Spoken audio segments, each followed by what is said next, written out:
పవన్ కళ్యాణ్కి ఉస్తాద్ భగత్ సింగ్ సినిమా ఇదే చివరి సినిమా. ఈ ఏడాదిలో ఖచ్చితంగా ఉస్తాద్ భగత్ సింగ్, హరిహర వీరమల్లు, ఓజీ ఖచ్చితంగా ఈ 3 సినిమాలు కంప్లీట్ చేస్తాడు. ఇంకా నెక్స్ట్ ఇయర్ నుంచి కంప్లీట్గా సినిమా ఇండస్ట్రీకి గుడ్ బై చెప్పేస్తాడు. సో ప్రజెంట్ అయితే సోషల్ మీడియాలో ప్రచారంలో ఉన్న న్యూస్ ఇది. సో మరి ఇదంతా నిజం అనుకోవచ్చా? సో ఖచ్చితంగా, ఎందుకంటే మైత్రి నిర్మాతలైన నవీన్ గారిని అట్లానే డివివి దానయ్య గారిని పిలిపించి పవన్ కళ్యాణ్ గారు అయితే పర్టికులర్గా మాట్లాడారంట. ఎందుకంటే ఇప్పుడు సెట్స్ ఎక్కడ వేయించాలి, అమరావతిలో వేయించాలా, లేకపోతే ఇప్పుడు ఓజీకి ముంబైలో షూటింగ్ చేయాల్సి ఉంటుంది. సో ఆ ముంబై సెట్స్ ఇక్కడ కుదురుతుందా, లేదంటే డైరెక్ట్ ముంబైకే వెళ్ళాలా, ఎన్ని షెడ్యూల్స్ చేయాలి. సో ఓజీకి దగ్గర 25 రోజులు 30 రోజులు షూట్ ఉంటుంది. సో అది చేసుకోవాలంటే దాదాపు 1 మంత్ లేట్ ఇవ్వాలి. సో 1 మంత్ రోజు ఇవ్వడం అంటే ఆయన కష్టం. సో ఎన్ని షెడ్యూల్స్ ప్లాన్ చేయాలి ఏంటి.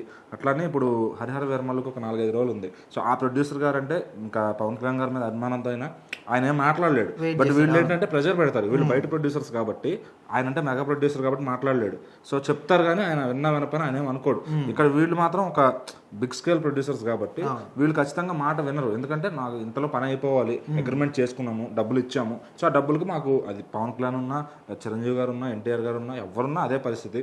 సో అగ్రిమెంట్ ప్రకారం మాకు ఇంతలో చేసి పెట్టండి అని అడుగుతున్నారు. సో వాళ్ళతో మాట్లాడి ఒక ఫైనల్ డెసిషన్కి అయితే వచ్చారనమాట. సో జూలై లోపు మొత్తం ఓజీకి కావాల్సిన డేట్స్, అట్లానే ఉస్తాద్ భగత్ సింగ్కి కావాల్సిన డేట్స్ కూడా మొత్తం ఇచ్చేసి సో జూలై లోపు షూటింగ్స్ కంప్లీట్ చేయాలని ప్లాన్ చేస్తున్నారంట.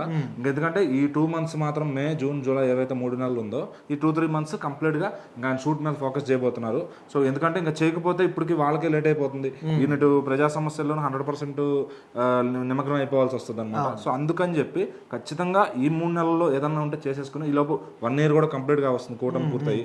సో అట్లా ఈ రకంగా ఇదన్నీ ప్లాన్ ఆలోచించుకుని జూలై లోపు కంప్లీట్ చేయాలని చూస్తున్నారు. సో మరి షెడ్యూల్ ప్రకారంగా హరిహర వీరమల్లు అయితే మే మంత్ ఎండ్ లోపే రాబోతుంది సినిమా. సో కొంచెం ఆయన ఎప్పుడు షూట్కి వెళ్తే అప్పుడు రెడీ అయిపోద్ది అనమాట. ఆ విఎఫ్ఎక్స్ వర్క్, ఆయన చేసిన 4 రోజులకి ఆ ప్యాచ్ వర్క్ అనేది ఉంటుంది కదా, అది కంప్లీట్ చేసి రిలీజ్ చేసేస్తారు. సో దానికి మళ్ళీ ప్రీ రిలీజ్ ఈవెంట్ కూడా ఆయన రావాల్సి వస్తుంది. సో ఈ 3 సినిమాలకు రిలీజ్ ఈవెంట్లకు కూడా ఆయన వచ్చి హాజరయ్యి చేసి పెడతానని చెప్పి వీళ్ళ కమిట్మెంట్. మరి ఇప్పుడు ఉస్తాద్ భగత్ సింగ్ అంటే లాస్ట్ సినిమా ఇదే, ఇంకా ఆయన సినిమా ఇండస్ట్రీ గుడ్ బై నిజంగా అనుకోవచ్చు. అదే ఇప్పుడు నెక్స్ట్ ఓజీ సినిమాని సెప్టెంబర్లోకి తీసుకురావడానికి, సెప్టెంబర్ 27కి ఎందుకంటే అత్తారింటికి దారేది అనే డేట్ అది చాలా సెంటిమెంట్గా భావిస్తూ ఉంటారు. సో లాస్ట్ ఇయర్ అనుకున్నారు ఆ డేట్, బట్ ఈసారి వచ్చే ఛాన్స్ అయితే ఉంది. సో ఇప్పుడు ఈయన షూటింగ్ అనుకున్న టైంలో కంప్లీట్ చేస్తే డైరెక్టర్ గారు కూడా ఆ టైంకి రిలీజ్ చేయడానికి రెడీగా ఉన్నారు. And next year before summer లోపు ఎప్పుడు ఆ ఉస్తాద్ భగత్ సింగ్ కూడా దింపుతారనమాట. సో ఈ 1 year గ్యాప్లో అంటే జూలై టు జూలైలో ఒక 3 మూవీస్ని ఆయన రిలీజ్ చేసేసి కంప్లీట్ చేసేసి ప్లాన్లో అయితే ఉన్నారనమాట. సో ఈ లోపు ఎప్పుడు షూటింగ్ మళ్ళీ దాంట్లో 4 రోజులు షూట్ బ్యాలెన్స్ ఉంచారనుకోండి, అది చాలా చికాకు అయిపోద్ది మళ్ళీ ఆయన పట్టుకుని ఆయనతో చేయించాలంటే. సో ఖచ్చితంగా ఈ సినిమాలు చేసి కొంత బ్రేక్ అయితే ఇస్తున్నారు.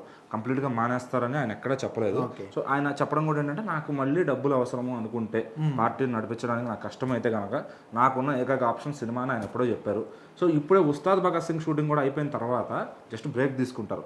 సో ఒక 2 ఏళ్ళలో 3 ఏళ్ళలో బ్రేక్ తీసుకుని తర్వాత తదుపరి ఎలక్షన్ కోసం ఆయన ఫోకస్ చేసి అప్పటికి ఇంకా ఆయన కొంచెం క్యాడర్ పెంచుకునే పనిలో ఉన్నారు కాబట్టి సో అటు ముందు సక్సెస్ అయినాకే ఆయన సినిమా గురించి ఆలోచిస్తారు. ఈలోపు ఫ్యాన్స్ కోసం కమిట్ అయిన 3 సినిమాలు కంప్లీట్ చేసే బాధ్యతగా నిర్మాతలకు మాట ఇచ్చారనమాట. సో సినిమాలు అయితే ఆపరు.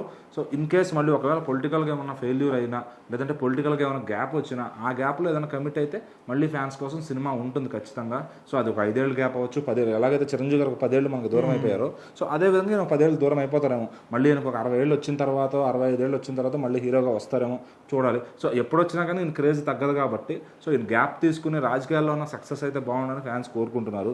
అదేవిధంగా అఖిరానందన్ గారిని కూడా ఒక 2-3 ఏళ్ళలో రెడీ చేస్తున్నారని తెలుస్తుంది. సో మరి అఖిరానందన్ గారికి ఇంట్రెస్ట్ ఉందా లేదా అనేది వాళ్ళ మదర్ చూస్తుంటే ఆయనకి ఇంట్రెస్ట్ లేదంటే మాట్లాడుతుంది హీరోగా.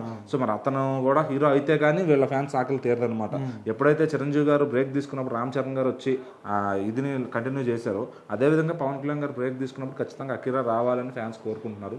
సో మరి చూద్దాం, ఈయన ఆపిన వెంటనే ఆయన వచ్చి కంటిన్యూ చేస్తాడో లేదా అని.